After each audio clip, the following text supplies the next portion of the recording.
Hello, we're back with MilAM TV from Tampa, and I have MatterHackers with us all the way from California. Right. My God, you guys made it. I'm so excited. There was a lot of weather-related delays, and we're very glad you made it. So I remember the first time I met MatterHackers. We were at a small event, MRF.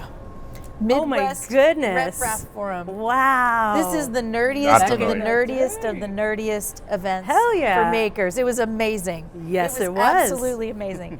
And Mara's in the corner with her MatterHackers t-shirt, and she's selling filament like it's going out of style, and had this, cult following, honestly, of these super nerds in 3D printing. And so I don't think much has changed. Honestly, no, not at all. Nerds just have different clothing in this conference. They do. It's really at the MilAM Conference, we wear suits and fake flowers on our lapels. But except for AJ, he's got flowers too. He does. LJ. He does. Yeah. LJ does have he's flowers. Still got flowers and flip flops.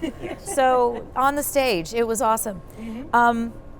So I want to hear about how far you guys have come, and I know Nick's a new addition to the team, new-ish, but. Yeah.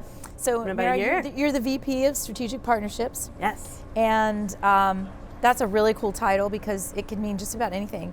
And Nick, you are the business development for the government and military with the company. Well, I know you were a retired Marine. Yep.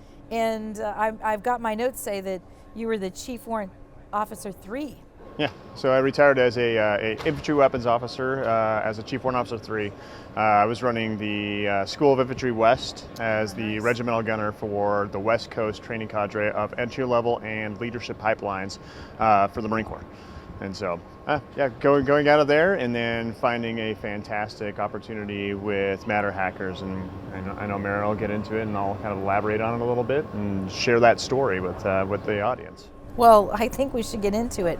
Mara, can you tell us what MatterHackers does? Yes. What's your tagline? Tell us what you do. Tagline. MatterHackers, what is our tagline? 3D, everything 3D printing? Yes. No, MatterHackers, thank you for the memory. MatterHackers, we've been in the game for about 10 years. Basically we sell desktop 3D printers and filament. We also provide training and repair services. We do some print services as well in our office in Southern California.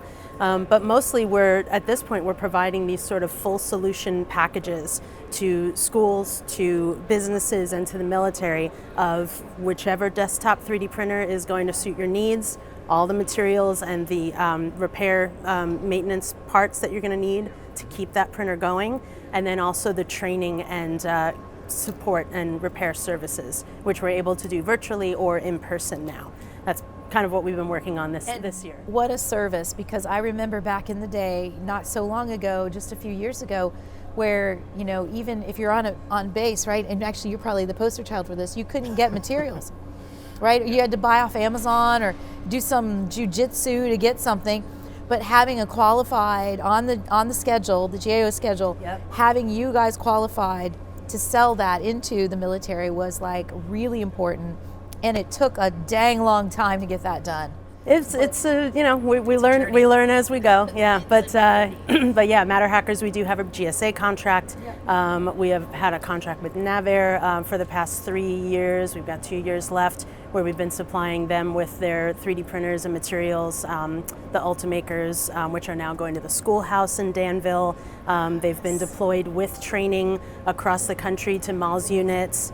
So we're working at this point between the GSA schedule and NAVAIR and our CRADA with Nywick Pacific.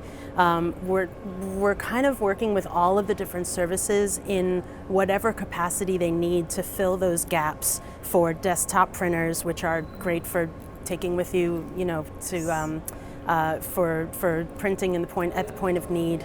Especially now with our CRADA, we're doing a lot of testing with the metal materials that are available for desktop printers like Ultimakers and Lulzbots and that kind of class of printer. You can actually print with metal. It's not the same as big metal printing. It's not the same. It's not laser powder bed fusion. Yeah, nope. Don't put it on an airplane. Nope. And try and you got to center it and but, cook it down. And but for everything that we're talking about at the conference today is really about how do we get parts that we need at the point of need, in situ. Right. And so what MatterHackers has been doing is, in partnership with the DoD and also with academia, is figuring out like how can we take the technology that we have now that's small, that's relatively inexpensive, and meet those needs for now, be a Band-Aid, be a solution for supply chain. Well, I think that's a great segue to Nick and how you got into AM. Yes. Because he knew nothing about printing before he got to MatterHackers. I totally believe that. There is a little bit behind it though, and so this kind of goes back to COVID. And I know that the additive manufacturing industry had a really big bump during COVID, but at the same time, that's like, you know, when I was serving as a commander, I had 50 Marines that served underneath me, and all the plaque shops and trophy shops had kind of shut down during COVID, and so in order for me to like create a memento to give to my Marines as they were getting ready to rotate out of units, like I had to figure it out. And so I got my own CNC machines and I got my own laser engraving machines. I started turning out my own projects versus outsourcing them.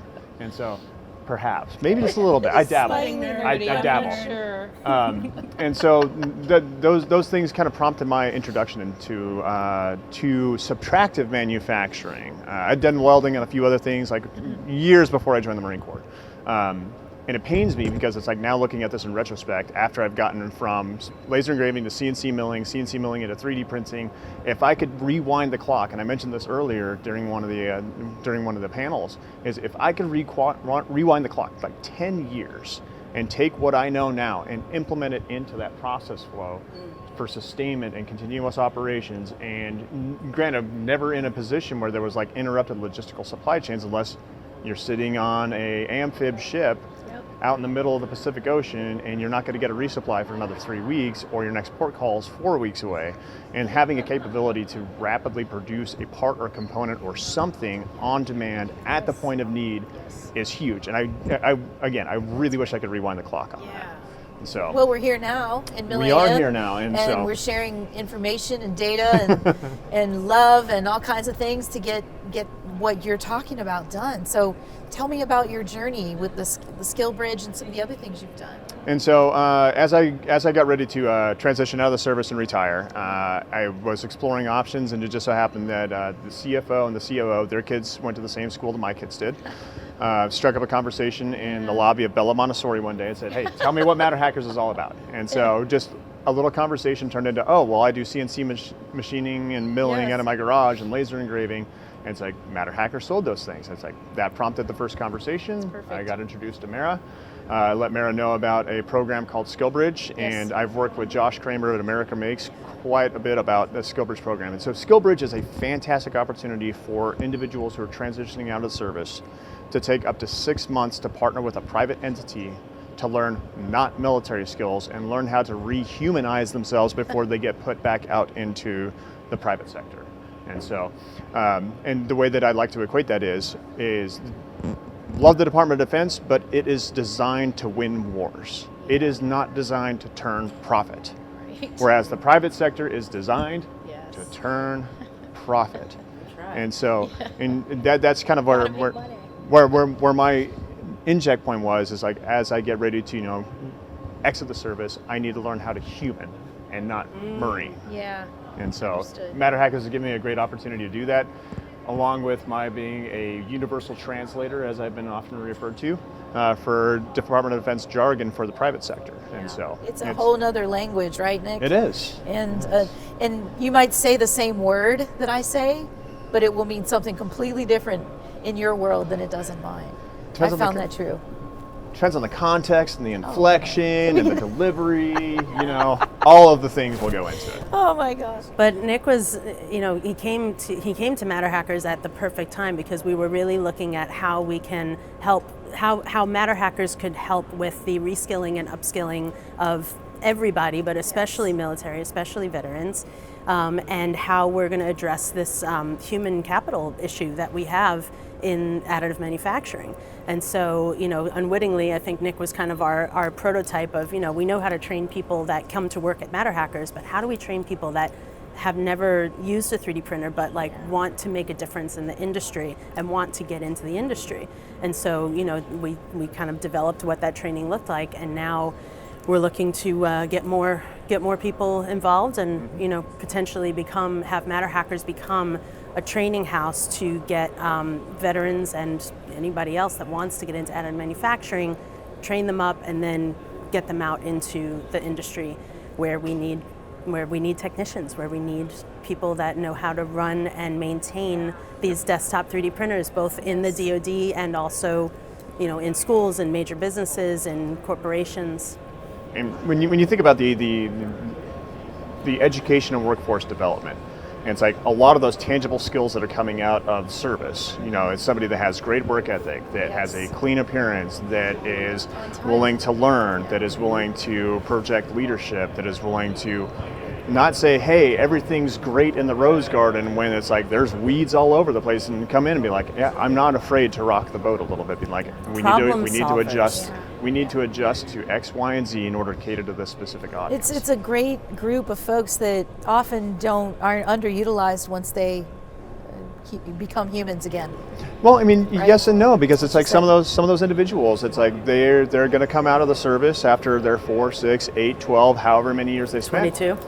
22, and they're going to go back to their hometown and fall back into the exact same pattern of life that they came out of the service or entered the service into. Yeah. Versus there's other ones that are looking for that personal growth, or what's that next chapter, and I don't want that next chapter to be going back home. And so it's like, my home is now Lake Forest, California, coincidentally 5 minutes from the MatterHackers main office. And this is perfect. Oh, well, okay. I have a number of military in my family, one active. Thank them for their service. Yes, and I wanted to thank you also. I have one Air Force and one Army in my lineup. And I know exactly the challenge that you're talking about with them coming back from service. The thing that strikes me, because I've known MatterHackers for a long time, and I started with that story because what I want to say is your basic value proposition is to be a company that the world needs to exist. And you need that. We need a company like you that is that glue between the hobbyists and the folks who are tinkering and interested, and the folks that are doing this for a living, or doing it as a side hustle, or doing it because they love it, and it engages and activates the curiosity of anyone, no matter what age you are. And I find that whenever I am talking about 3D printing, your name comes up all the time, especially with, polymer printing is the gateway drug.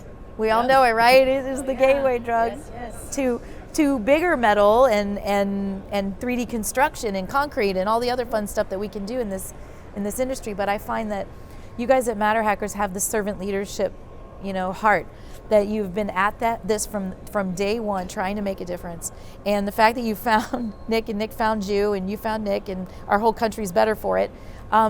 It's amazing. I see, because Mara and I have done some work advocating on the Hill for better policies to support 3D printing as an industry, and trying to explain to our lawmakers, hey, whatever you're hearing in the Wall Street Journal or whatever, here's the real deal, and here's how it lands for real people, whether they're servicemen and women, or whether they're people in industry. And so I want to personally thank you for that, because it's been amazing to watch your trajectory and your growth as a human and as a company. And so I'm glad to be a part of that. I really appreciate that, and I love that that's your impression of MatterHackers. And to your point, MatterHackers has always been about community, and bringing those communities together: the hobbyists, the business, the education and military. And defense, yes. Never forget the DoD. Never forget the DoD. But it is about those strategic partnerships. It's about MatterHackers partnering with America Makes for all of the AM Now, AM Jobs, like all of the programs that Nick is going to be involved in, with all of the work that we've done with Josh Kramer over the years for education and workforce development. That's been so pivotal and helpful, hopefully, to everybody all around. The partnerships with the Additive Manufacturing Coalition, of us now going to the Hill and telling the stories from the ground of how 3D printing is right now making a difference, and how we need that investment for small businesses to acquire machines and materials for education, for workforce development. The partnerships that MatterHackers has with women in 3D printing. Like there's so many, you know, yeah. It's not only that though, but when we look at, with AM jobs, with AM trained, having the capability to take servicemen and women, and this all comes down to locality. And it's like, luckily, where we are where we do have locality is Southern California, which means we have access to Marine Corps Base Camp Pendleton, we have Naval Base San Diego, we have thousands of servicemen and women exiting the service year over year, and sometimes hundreds, if not thousands, month over month, depending on the month. But having them to be able to come up and get trained at MatterHackers, to have an industry recognized or a MatterHackers recognized credentialing, and then having them out to industry, because it's like, not only are we going to be an equipment provider, a consumable provider, a material provider, it's like we also want to be a human capital provider. And whether that's a MatterHackers employee just coming in to take care of your equipment, or that's somebody that's going to Boeing Aerospace and Defense is like, this is our new hire trained by MatterHackers. That's what we want to strive for. And that is so needed right now, that you are doing, in effect, tech transition through talent. Because one of the hardest things to do in a mom and pop machine shop is to have somebody who understands additive. And if you even have someone who's even introduced to it, it can be a game changer for that small business. But if you don't have anyone, and they often only have as many people as they can, and they don't advance technology, they just do the contracts in front of them. So the fact that you're training these people and you're planting them in these mom and pop shops, it's such a great service to the supply chain. And we're at this moment right now, I think you guys, we've talked about this offline, might as well say it here. We're at this moment where it's our time to modernize once again, our industrial base. And additive is one of those technologies that really bridges that gap. And so thank you for doing it in your own way, in your own service. And I just want to say, I'm glad you're here. This is one of my favorite conferences. Yeah. And you already spoke, right? Did you already talk? Did you already speak on the panel? Did you already have a panel? He's not on a panel, but he always gets up and asks a question. I always get up and ask questions. Yeah. People I won't ask easy questions either. He's one of those guys who tells a story when he's asking a question, but we love you. Yeah, no, it's great. Thank you so much for having us. I mean, absolutely. Yes, absolutely. I've been coming to MilAM for, I think this is my fourth or fifth? This is my MilAM last year was my first introduction to the additive realm. And you were just an intern at that point. Yes. You had barely just a baby. For all of 3 days. Yeah, this was like your first day on the job. Yeah. How funny. We don't play. You just jump right in. The smile is still as bright. The eyes are still as twinkly. I know you love 3D printing as much as ever. I've got 4 of them now, so. Yeah, he's there. Hooked. You go. He's done. Well, thank you guys for being on MilAM TV with me, and I'll see you next year. Okay. See you next year.